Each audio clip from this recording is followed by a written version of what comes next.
Swimming like a shark in a shrimp tank. Big fish, small pond in the shrimp tank.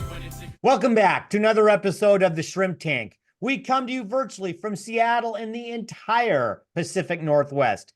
Listen, if you want to learn how to start, grow, or run a successful business, you, my friend, are in the right place. This is where we say street smarts and book smarts collide. Hello again, everyone. My name is Dan Weedin, and I'm joined by my co-host today, Vanessa Laughlin. Our guest, I'm really excited about this because I love mezcal. Our guest today is Rosalinda Mendoza, founder of Moselle Mezcal. Rosalinda co-founded Moselle with her sister, Elizabeth, to share artisanal spirits and foster a mezcal culture in the United States, rooted in heritage and connection. Born and raised in the Yakima Valley and the daughter of Mexican farm worker immigrants, Rosalinda and her sister have built an award-winning mezcal brand and been featured in Forbes and VinePair. Moselle uses a 400-year-old distillation method, resulting in limited releases, for example, 449 bottles, and has won prestigious double gold medals at the esteemed San Francisco World Spirits Competition. We may be talking about that as well. Welcome, Rosalinda. We will be right with you. Everyone, you can find us wherever you get your podcasts. We're here on iHeartRadio, Apple Podcasts, Google Podcasts, Spotify, SoundCloud, Stitcher, and YouTube. You can say we're ubiquitous. Now, before we bring on Rosalinda and talk some mezcal, hola, Vanessa. ¿Cómo estás? Hola, muy bien. Mi, I am glad to mi be español here. es muy malo, pero vamos a hablar un poquito de español before everybody tunes us out. Before everybody says, okay, this is a Spanish, I'm out. I wanted to start that way because you just returned from Mexico. Yep, not even 12 hours. We got in kind of later last night. I've had a good sleep. Nothing like sleeping in your own bed after 10 days of travel. And had the opportunity to go with my oldest son. He's a fifth grader. And it was an intercambio. It was an exchange. Oh, So very nice. special opportunity for my son. And I think he made some lifelong memories. And I sure enjoyed myself too when he was at school, and we had a great time. Well, you mentioned something as we were getting ready to record this podcast. You mentioned something that I thought might be a great way to kind of banter about a little bit. You talked about changing the chip, right? And we all know that chips aren't just potato chips. They're like the chips in our computer, but we also have chips in our brains. And you were talking about that as a fluent Spanish speaker, you became a little bit of the translator in a lot of places, and that meant you had to change the chip in your head quite a bit. And I just know from my visits to Colombia that I usually have a headache by the end of the first day because I'm not nearly as fluent as you. In fact, I probably would say I'm not. But I know it was hard to get to switch back and forth. Mike, what I want to ask you is, are there any business, comparisons, right, where we may have to, I don't know, change the chip quite often in our own conversations and translate for others? Do you have any ideas, any thoughts on that? Oh, absolutely. And there's nothing like testing your fluency, right? To go to another country, particularly if you're traveling with a group who speaks one language in common. So a group of parents, for example, and kids. The kids in this case, though, are actually doing a great job translating as well for their parents. But yeah, being one of the native speakers, there were times where, just like in business, you're going along, you're rolling, you're making connections, you feel really kind of in your zone, and then you have a moment where it's almost like, screech, the record stops, and you think, oh, either I'm not, this is new to me, or I'm not comfortable with this, or this is very different the way we do things.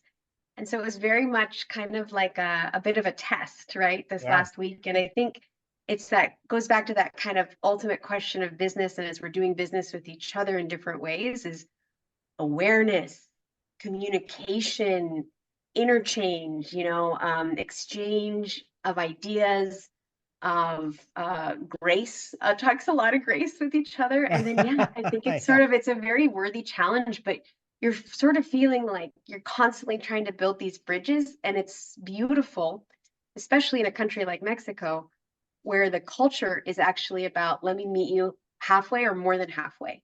So we had an opportunity to, experience what I've always experienced in Mexico, which is a warmth and a generosity and you were joking about how, oh gosh, my Spanish isn't that great, but it doesn't matter. Do you know what I Right. mean? Because if you're surrounded by people in a culture who are like, hey, you're trying, Yep. and they want to make you feel welcome, that makes it really easy. So yeah, It's about anybody who has success. ever It's wanted about to go to Mexico, I say, plan your trip. it's about success, not perfection, right? Exactly. And that's perfectly. And this was all happen chance that we happen to have Rosalinda on today. Rosalinda, I'm going to bring you into this conversation because obviously your heritage is from Mexico. We're talking about mezcal today, so I want to hear your origin story, how you and your sister got this all started, and how did it all start? And again, welcome to the show. Oh, thank you so much, Dan and Vanessa, for the invitation. Really happy to be here.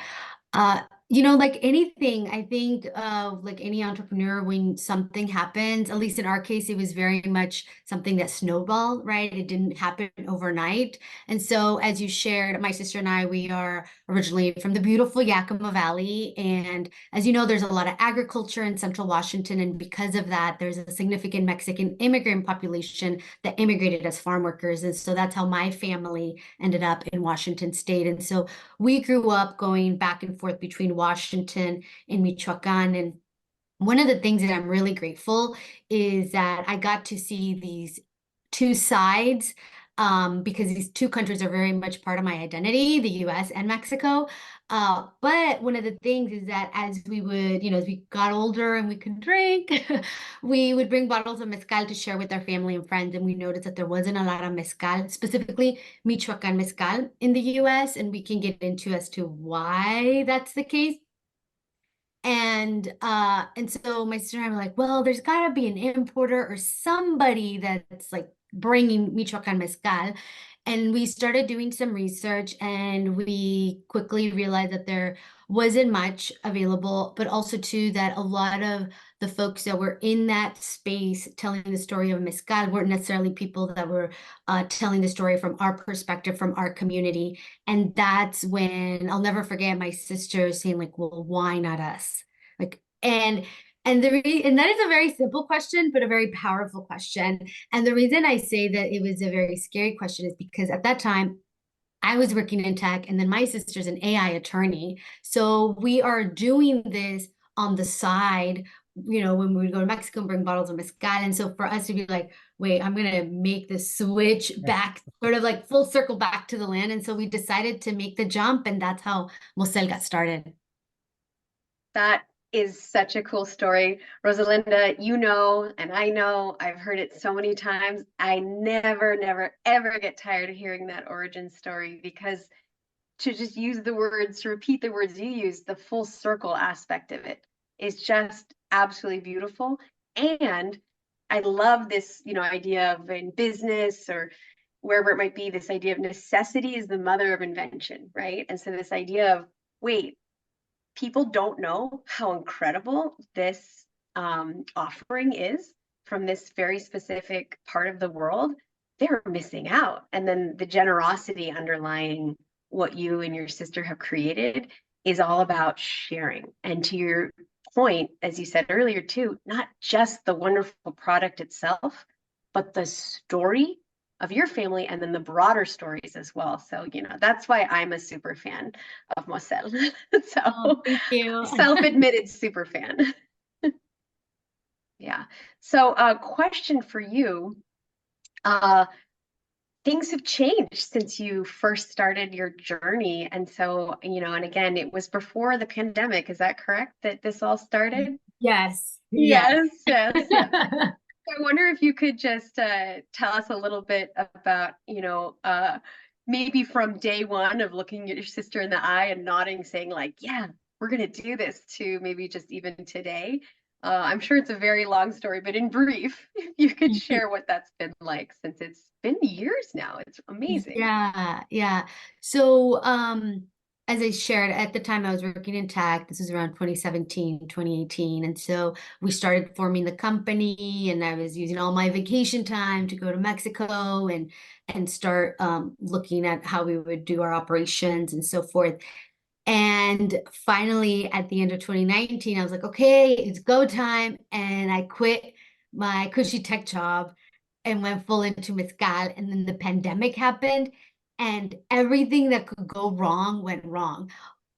All of the things that you heard about the global supply chain issues, like we experienced, like who knew that a shortage of cardboard was going to impact our business? Like it was painful. Like there's just no way to like sugarcoat it. It was just it was painful, right? Because again, like when you decide to make the jump, you make these forecasts, right? Like 5-year forecasts. Who would have forecasted a global pandemic, global supply chain shortage, and all of a sudden you were expecting to get revenue and you can't even get your product across the border? So our process was delayed by 2 years, which was rough. But luckily, we were finally able to import our first batch of mezcal into the US January 2022. And we sold out of that. And that was just like really incredible because it was just confirmation of like, okay, we're doing something right. And then we released our second batch, we sold out. And so now we're in our fourth batch, and we're in our second year of fully having launched in the US. And so, but of course, like anything, right? Other challenges arise as you progress through the business. But definitely the global pandemic and the supply chain issues was tough. And I always joke, I feel like I got a PhD in supply chain during that time. But there's also several silver linings that came out of that. One is that we were able to build incredible relationships with our suppliers, right? Things that you know that you had, but like this really bonded you. And the other thing too is even with like our packaging, like that also out of necessity and because of the circumstances, like we were I feel like our packaging just got even better because we had these constraints that we had to work around. So I want to talk a little bit about mezcal as opposed to tequila, because I don't know that I know the answer to this. Now, tequila, everybody knows tequila. Heck, there's songs about tequila, right? But I think sometimes mezcal gets lost in that. So do us a 101. What's the difference between the two? Yeah, so there's a lot of differences, especially because when you think of like history and like politics, the history and politics of like just in general, like Mexican food is like very complicated, and that comes down to also its spirits. But the way I would think about it is really in three parts. So as far as differences, so one of the main differences between tequila and mezcal is the region, like where it's actually produced. So tequila, it's produced in 5 regions. The region that's most well known is called Jalisco, whereas with mezcal, there's around roughly 9 regions that have denomination of origin for mezcal, and the region that most people know is Oaxaca. And of course, the state of Michoacan is also included in that, which is where my family is originally from. So that's the first difference, the region where it comes from. The second one is the plant that is actually used to make the spirit. So with tequila, only blue agave is used in the production, whereas with mezcal, you can use different types of agave. And then the third difference, and this is where I personally believe that that's where the biggest difference comes in, and that it's in the distillation process, like how you actually make the spirit. So tequila's current production process, and not all of them, but most, the majority of them, their production process tends to be a little bit more modern. So similar to like whiskey or other spirits, where if you were to go to a distillery, you would see a lot of stainless steel or copper pot stills. Whereas with mezcal, specifically the mezcal that we are producing at Moselle, we are going back hundreds of years back in time. And so just like at a high level, like the production methods that I'm talking about is, for example, the agave, we cook it in an underground volcanic earthen oven that we cover up. It's essentially like a pit, right? Underground, and we cook the agave there. Whereas with tequila, it's done in an autoclave, which is kind of like a steam oven, you know, big stainless steam oven. The other thing is after we cook the agave underground and we mash it by hand, we also do wild fermentation. So what that means is that we don't use absolutely no additives. We just use 100% agave and water. So the way that it ferments is through wild fermentation from the yeast in the air, in the wood. And so the process is very time honored and time intensive. So it takes much longer for the fermentation to happen versus in other spirits. And then the last piece is specifically, again, for Moselle, is that we use a wooden still that is very specific to the region of Michoacan, and we distill it twice. And so our production method for mezcal, for most mezcal producers that make artisanal mezcal, we are not necessarily going for like efficiency, right? Efficiency of like the biggest yield. What we are going for is for the flavor profile, because it does truly impact the flavor and just overall just the experience that you have with the spirit. And so those, again, at a high level, three differences: the region where it comes from, the plant, and the production process. Rosalinda, I will just share with you because I have had the pleasure of being able to enjoy Moselle in different settings, whether it's sipping and enjoying in a shot glass or as part of a cocktail. I will just tell you, you are making me thirsty. And we are not recording this podcast in what I would say a traditional cocktail hour, but still, as you describe it, it's literally my mouth is watering. So thank you. I know what I will be doing later today at more proper cocktail hour. So hearing you talk about it, I just want to reflect quickly before my next question, before we go to break. I just want to reflect how the pride just comes through you like a light when you talk about not just the end product itself and the beautiful bottle that you can see behind you, the work of art, the sculpture in the back, but also that process. And I will again just say it absolutely comes through. My question for you, and again, because we can't share samples with our listeners exactly, but what words do you hear other people describe when they talk about the end product, right? The end, specifically, not just mezcal, but Moselle Mezcal. Like, what are you hearing from people? Maybe the top three things they share. Yeah, I think the one thing is that they're surprised. I think that they have a specific, kind of going back to what you were sharing, Dan, is that they have a preconceived notion of what it might be, and they're like, oh, it's really smoky.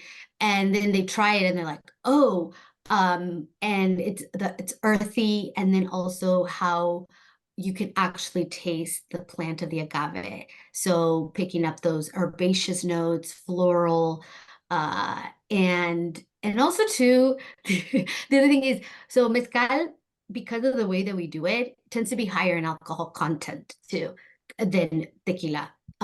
And so I think also people are shocked at like, oh, this is really high in alcohol content, but it doesn't taste necessarily like as it alcoholic-y. I don't know the right word, right? Because the burn. You might be talking about like the burn. Yeah. Because we associate with higher alcohol content of a lower quality beverage. Yeah. Yes. Yeah, because they're picking up all these other notes in the mezcal. And I think one thing that people who haven't had mezcal, the closest they can compare it to is maybe like a single malt scotch is probably the thing that but again, it's like mezcal, it's its own thing, so even comparing it is like hard for me to do, but I would say that's probably the closest thing. Well, I'm going to tell you, Rosalinda, I have not had it yet, but I also am getting thirsty, and we're going to talk about we'll talk later on about how we can get it. But right now, we got to pay the bills. We're going to take a short break to hear from our spotlight sponsor. And when we come back with Rosalinda Mendoza for our hot or not section of the show, we might just dive into some cocktails. Don't walk away. We'll be right back with more of the Shrimp Tank. Life is full of unexpected twists and turns, and sometimes we could all use a helping hand to navigate through the challenges. That's where Bannister Advisors comes in. Bannister is not your typical professional services firm. They're your go-to support system when facing life's most overwhelming circumstances. Whether it's a health crisis, a sensitive elder care situation, making end-of-life decisions, getting the support you need during bereavement, or taking care of complex estate settlements, the team of navigators at Bannister will guide you through it all. What sets Bannister apart is their project-based case management approach that provides stabilizing and effective client experiences. They tailor solutions to your unique concerns, ensuring a discreet, efficient, and appropriate experience no matter what challenges you might be facing. Bannister maintains an extensive network and collaborates with world-class partners, delivering outcomes for clients through a compassionate, team-based approach. With headquarters in the Pacific Northwest, they serve individual, family, and enterprise clients worldwide through remote, in-person, and hybrid models. So if life has thrown you a curveball and you are feeling overwhelmed, reach out to Bannister Advisors. Because at Bannister, they don't just manage challenges, they help you navigate life's complexities in the most graceful way possible, mitigating risks and minimizing future regret. Thank you and welcome back to the Shrimp Tank, where we interview the best and brightest CEOs and business thought leaders in the greater Puget Sound area and beyond. I'm Vanessa Laughlin. Our guest today is Rosalinda Mendoza. For our next segment, hot or not. So I guess we could say caliente o frío. No, I don't know. We're going to say Caloroso?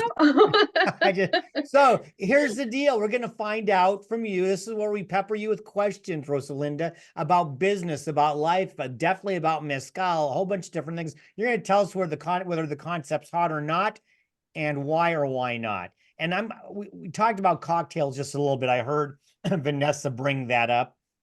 And so I like my spirits normally neat. I don't usually like I love scotch, and so you brought that up.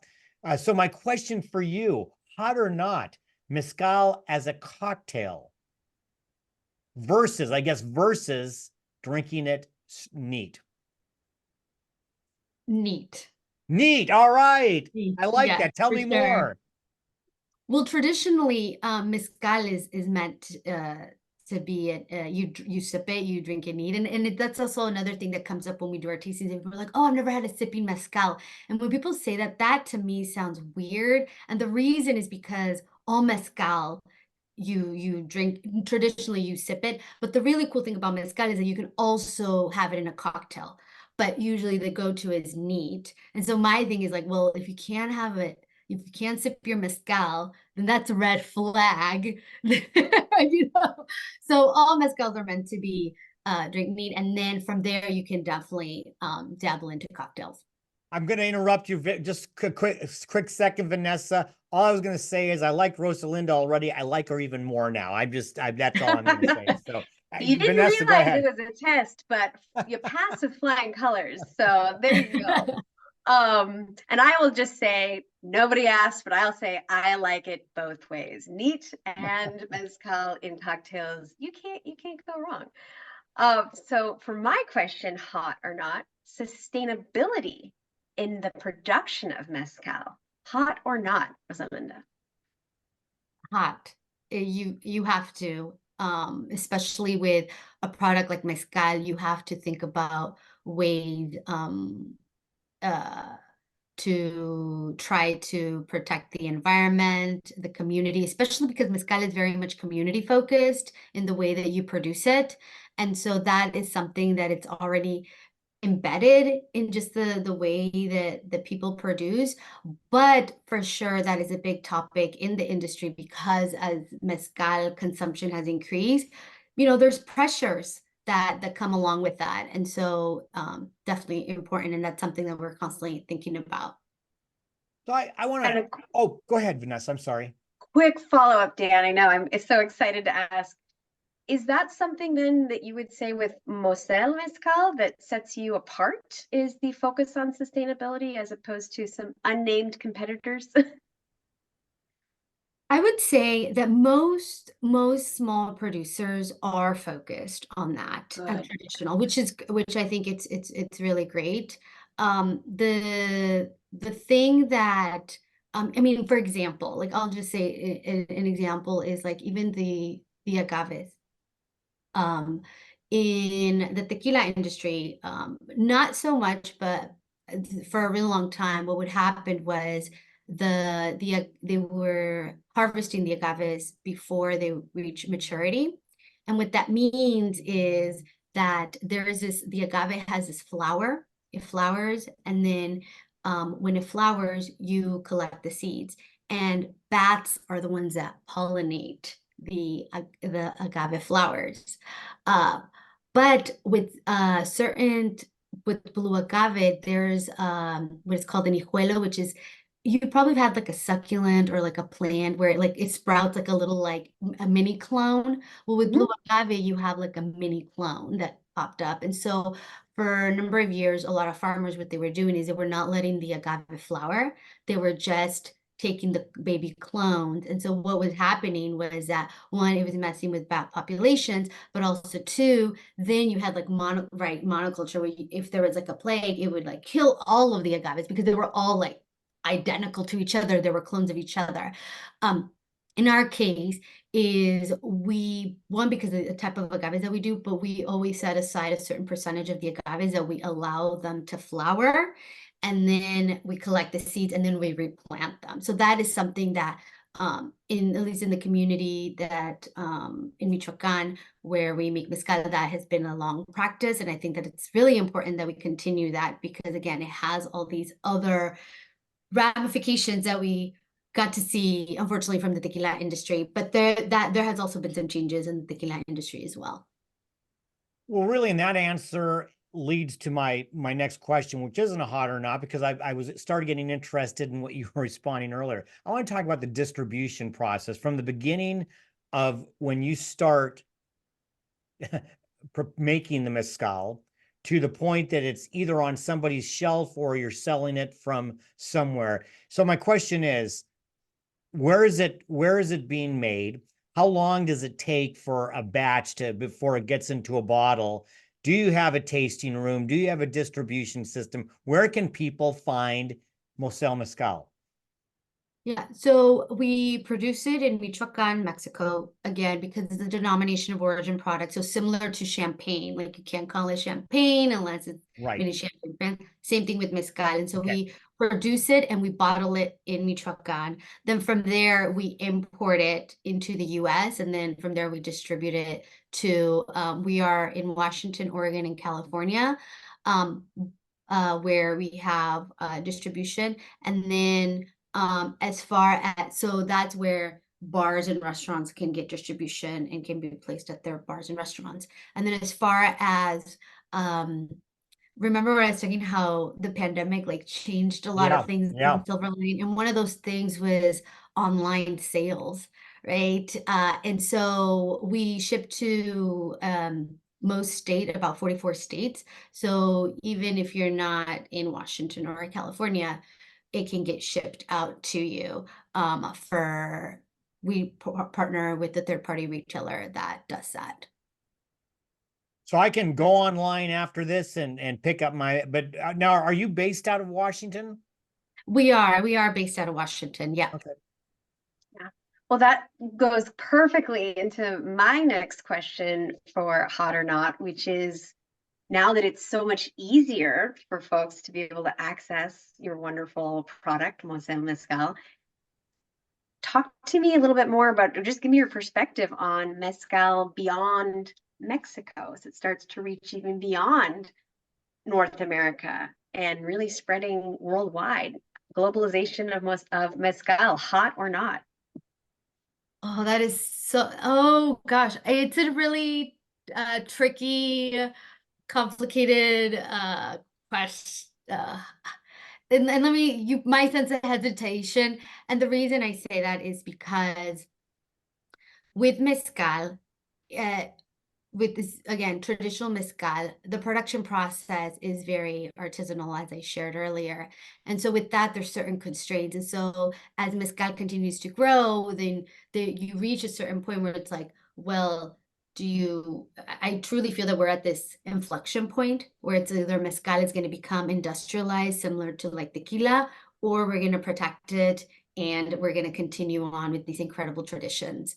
And so for me is as mezcal continues to grow and why we made the jump into making and creating Moselle was because we wanted to help establish a mezcal culture in the US and consider the history, the land, and really the way that it connects people. And so if you ever get, I know Vanessa, you've had an opportunity to attend some of our mezcal tastings, but if anybody ever attends any of Moselle's events, we are very much focused on the education piece. Like, yes, we want you to drink mezcal, but most importantly, we want you to understand the production method and why it's important to have informed consumers, because that does impact the production process. Because in Mexico, you start feeling the pressure of like, oh, no, you have to go this certain way. And for us, it was like, well, that was the whole reason why we decided to start Moselle was like, no, what we have is really incredible. And I'm a true believer that if we share the information with the consumers, like people will value that and they will pay for it. And so far that, knock on wood, it has resulted to be true. But I think that is something that with not just Moselle, but with all mezcal brands is that the focus on education so that you have an informed consumer that can help continue to elevate and protect these incredible traditions in Mexico. So before we go Love to it. break, Yeah. before we go to break, I want you to make sure that we talk. You've won some awards recently, and I think there's a great opportunity. You should be tooting your own horn here. Tell everybody about your most recent awards won. Yeah, so we make small batches, really micro batches, like 449 bottles. The last one was 282 bottles. So, and then once we're done, we're done. And so because of that, we don't have a lot of bottles, right?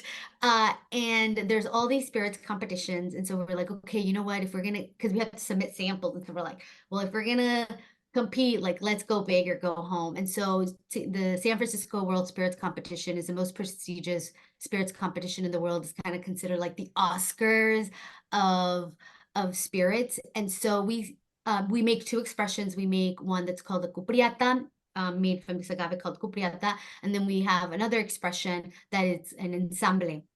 And so we submitted both expressions and we're like, okay, hopefully, let's see how it goes.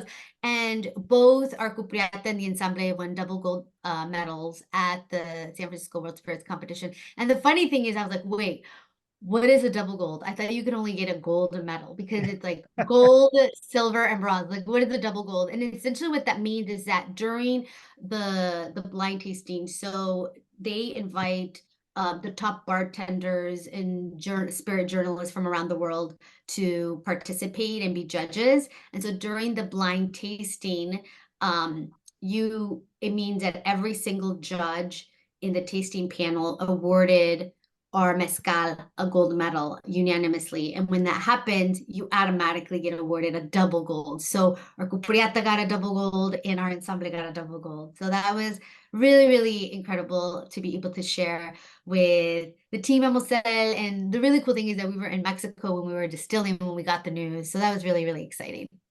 Well, felicitaciones. That Gracias. is wonderful.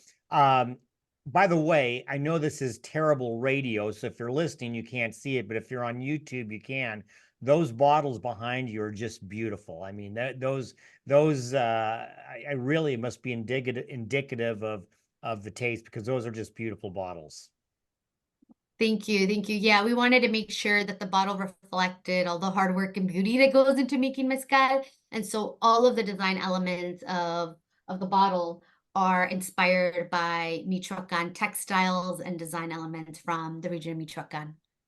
Beautiful. Well, we're going to take our second short break now to hear from our corporate sponsors. When we come back with our guest, Rosalinda Mendoza, for our Plead the Fifth section of the show, Vanessa, you be ready, because after I introduce it, I'm going to let you do the first pot or first plead the fifth. I have no idea what it's going to be. We're going to find out together. Don't walk away. We'll be right back with more of the Shrimp Tank. And Plead the Fifth is brought to you by our corporate sponsors, Ideal Life 360, Cornerstone Financial, First Underwriters Insurance, BC Fitness Studio, and Port Ludlow Resort. Please visit our website at shrimptankpodcast.com/Seattle to learn more about these terrific companies. Now back to the show. Welcome back to the Shrimp Tank, where we interview the best and brightest CEOs and business thought leaders in the greater Puget Sound area and beyond. I'm co-host Vanessa Laughlin. Our guest today is Rosalinda Mendoza. For our next segment, Plead the Fifth. So Rosalinda, well, you get the first one. I'll introduce it. I'll tee it up, and then I'll let you go. Listen, this is where we're going to turn up the heat a little bit. You might want to pour yourself some extra mezcal right now, because you never know. You never know. If you have to plead the fifth, you only get one. So be careful. We're going to find out what you think about some of these. And Vanessa, kick us off. I'm so glad. Thank you, Dan. I'm so glad that I get to start. So, Rosalinda, I will let you interpret this however you like. Good, bad, whatever you want. What keeps you up at night? And I love the expression on your face right now, because it is worth more than 1,000 words.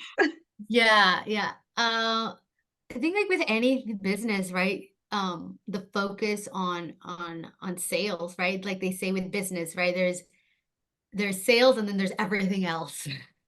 And so always just trying to think how we can reach and collaborate with partners that share the same values, and do it in a way that, like for us, going back to the tasting, like for us, it's so important to be able to bring that vibe, that the way that you drink mezcal, and share it with our customers. And so that's always something that like I'm always thinking about.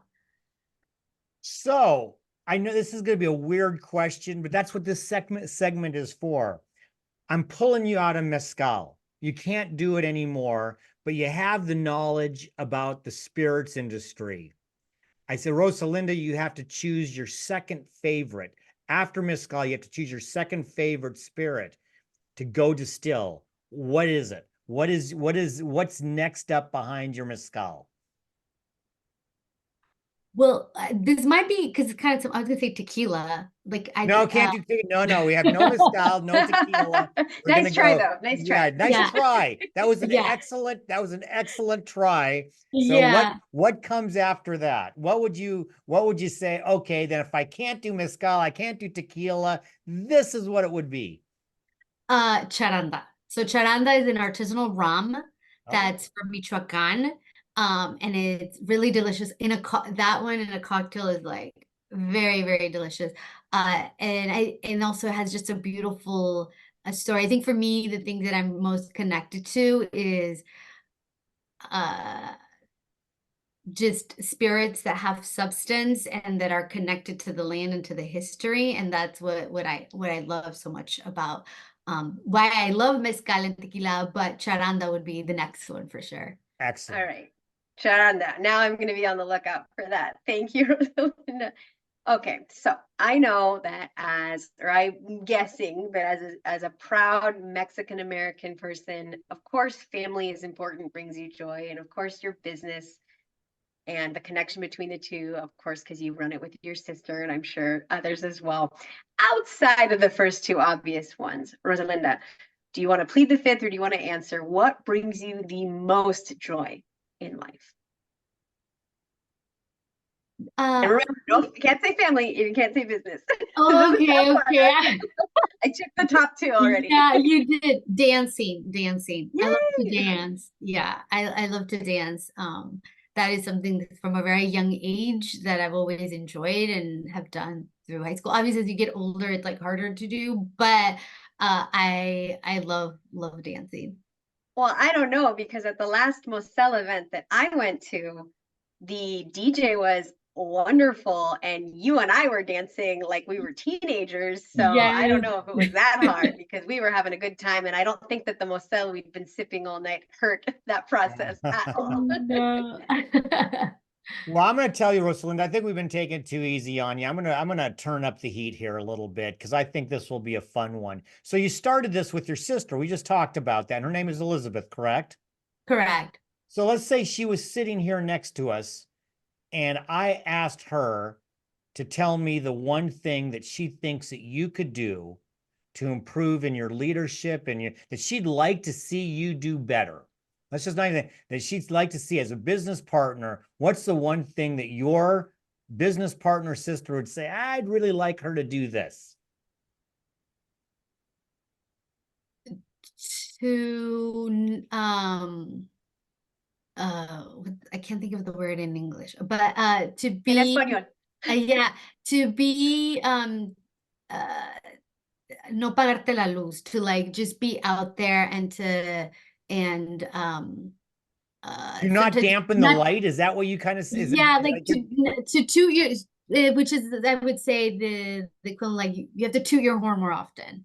And I think part of it comes that I am the oldest, and so I think a lot of the times you know, as the oldest sibling, you're always constantly thinking about other people's needs from a very young age, right? And so I know that it also permeates in the work that I do. And so she's always the one like, no, go for it, which is the perfect partner to have in business, which is amazing.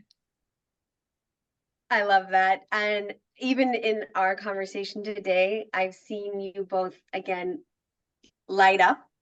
And so I've seen, you know, luz with you, the light with you when you share the stories. But then when we bring it around to you personally, you're a little more humble, which, by the way, is just a charming combination for business, for friendship, for community. It's really lovely. So don't change.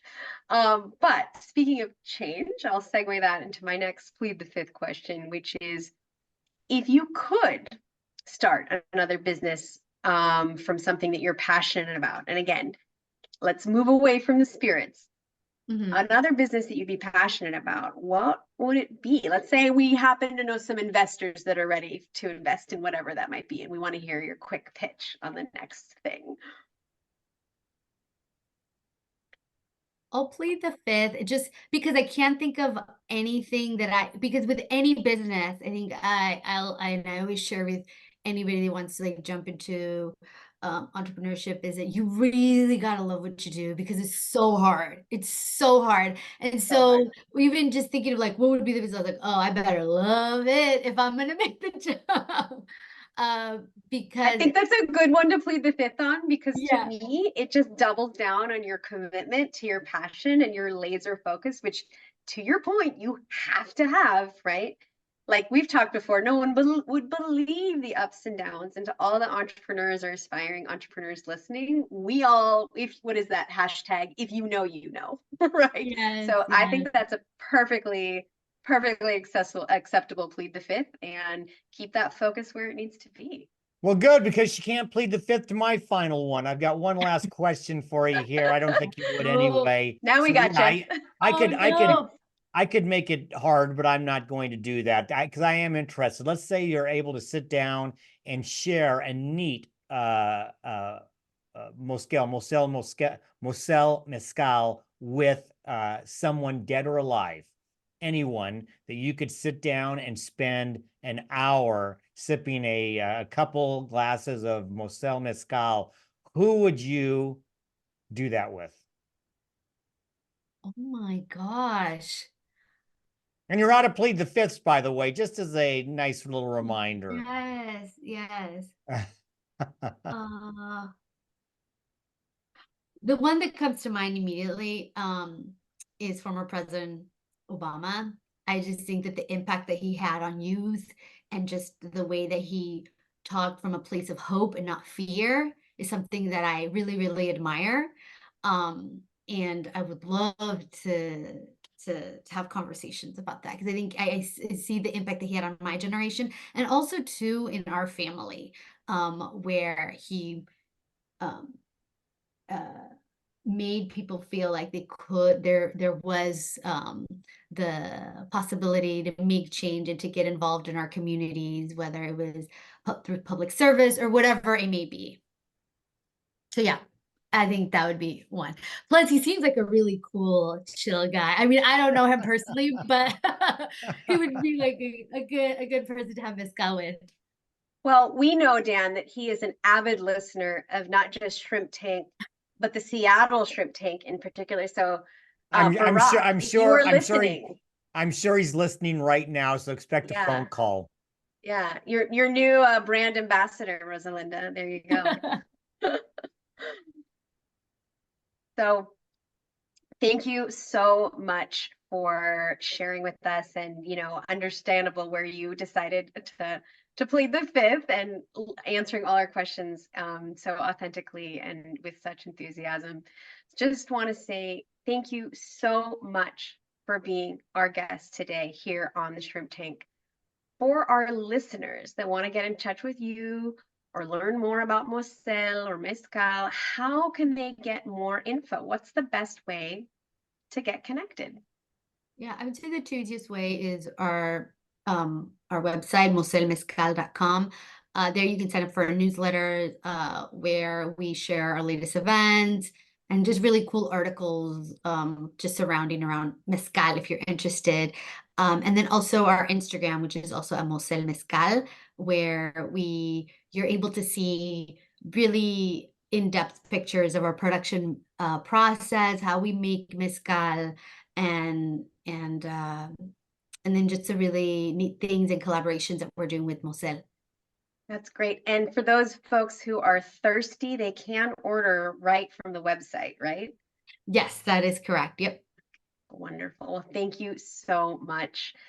And everyone listening out there, again, thank you for joining us today. Make sure you check out all the replays, not just of this show, but all the others episodes on shrimptankpodcast.com/Seattle and wherever you get your podcasts, whether that's iHeart, Apple, Google, Spotify, you name it. Also, please be sure to follow us on our show's social media pages. You can find us on YouTube, Facebook, Instagram, and more. Thank you. Well, Rosalinda, it's been a pleasure to meet you, to get to know more about you and your family's history in mezcal. I learned a whole lot about the difference. I didn't know the difference between mezcal and tequila. Now I do, and I will be heading to your website soon to get my order and to drink it neat. So thank you very much. Continued success and awards and all of that. And we'll have you back on the show to learn even more later. Vanessa, thank you very much. Welcome back from Mexico. And I know that we're looking forward to seeing you again in May. I can't believe we're already talking about May coming up, but we'll see you next month for the next one. Everybody else, our next show will be next Wednesday, April 19th. Our guest will be Bill Martin from Skookum Contract Services. I'm going to be joined by my co-host, Monica Blackwood. In the meantime, be safe, be well, and be prosperous, because until next week, the shrimp is back in the tank. So long. I've been feeling like a shark in a shrimp tank. Big fish, small pond.